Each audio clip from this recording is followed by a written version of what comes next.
Welcome to episode 1 of the Cyber 3, where we talk about cybersecurity 3 things at a time. So I'm joined today and very excited to be joined by Allan Liska, the threat intelligence analyst at Recorded Future. Allan, thanks so much for joining me today. I'm really excited to be here, and I didn't realize this was the inaugural one, so that makes me even happier. You're such an amazing reporter, and I love that you're going out and doing this, and I wish you all the success. Thanks so much, Allan. Yeah, of course I had to have you. So we're going to hear from you today on the 3 craziest ransomware incidents, in your opinion, and I'm very curious to hear yours.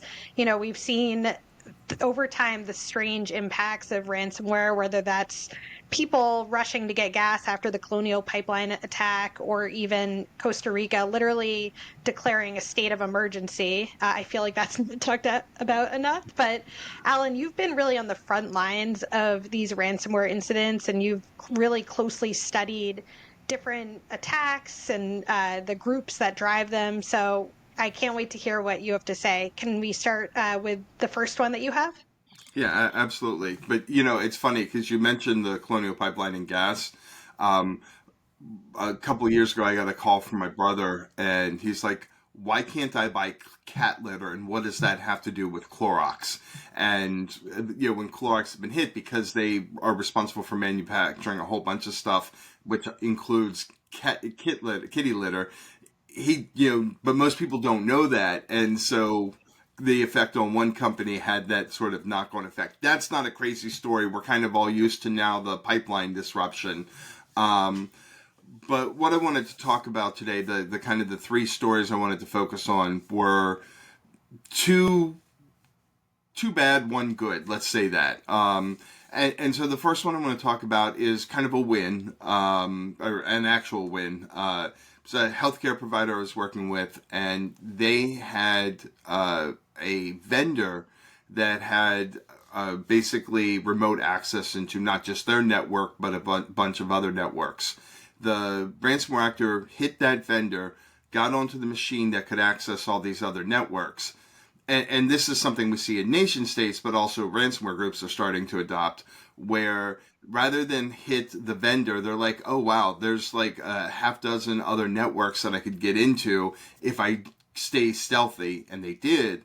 They tried to hit this healthcare provider, but this provider had really good identity and access management. And so when that vendor server started trying to connect to other machines in the network, one, machines that it shouldn't be talking to, but also accounts that shouldn't be talking to those machines. So the healthcare provider was able to quickly shut it down before it turned into a ransomware attack. So during kind of the reconnaissance phase. But not only that, they reached out to the FBI, who contacted the vendor, and then the FBI, working with the vendor, were able to shut down the other attacks while they were still in the reconnaissance phase. So, potentially 7 ransomware attacks against healthcare providers were stopped because of good identity and access management. And I wanted to start with this story because all we ever hear are the bad. Nobody ever talks, hey, we stopped the ransomware actor. We're winners today. At least not Yeah. publicly. I love that one. It's so good to see like a win like that. And I mean, there should be like a hacker hero type of award for businesses in this situation. And, what's funny here too is that I know that the US government and the FBI and law enforcement has really been trying to tell businesses, hey, work with us to try to approach these types of situations. And this is one example where, reaching out and being transparent about something that impacts your own business, but then also could impact other businesses is really helpful in that area. So, yeah, I love that one. Okay, number 2. All right. So number 2, unfortunately, was a loss. But that happens, and I think this same story has played out about 100 times across state and local governments, and that's unfortunate. But I was helping out with a small town that had been hit by ransomware, and their contractor had designed a completely flat network across the entire town. And unfortunately, what that meant is somebody in the tax office got a phishing email, clicked on the link, and unfortunately that was going to lead to ransomware. But the ransomware actor, once they were in the sort of the tax assessment office, they were able to see the police station, they were able to see the court system. Basically everything in the town was available to them except for emergency services, which they were isolated on their own network. And we talk a lot about the importance of network segmentation, and this is a great example because basically everything in the town was offline, and it was something that didn't have to happen because there was no reason that this person in tax assessment needed to be able to see machines in the court network. It was just done for administrative convenience. And I get that. I mean, our jobs are already hard enough, whether you're talking on the network or IT side or security side. You want to do things to make things easier, but unfortunately, if it makes it easier for you, it makes it easier for the ransomware groups. So that was, that was a lot of cleanup and a lot of time spent recovering and getting things back up. And unfortunately, that cost a lot of taxpayer money. I can only imagine. Yeah, I'm sure you saw also the impact of that. What I see a lot when these local towns are hit is, residents can't pay parking tickets or like make court mandated dates or things like that. So I'm sure you saw some of that impact across there as well. Yeah, so nobody could pay their water bill Right. for about a month. Now, the town obviously didn't cut anybody off, but I mean, but that disrupted those kind of town services. The police were reduced to pen and paper as they were trying to do their job, and yeah, the courts had to shut down for a few days, and that meant that all of these things that were needed were pushed off. Car registration. So there were a number of car dealerships in there, and they couldn't register cars with with the city. So there were all these little things that were disrupted. But cumulatively, it was a lot. It was a lot of disruption across the town. So you may only be impacted by one of the things, but in a, again, it's a relatively small town, but still 10,000 people. But across the whole town, it was a lot of disruption, unfortunately.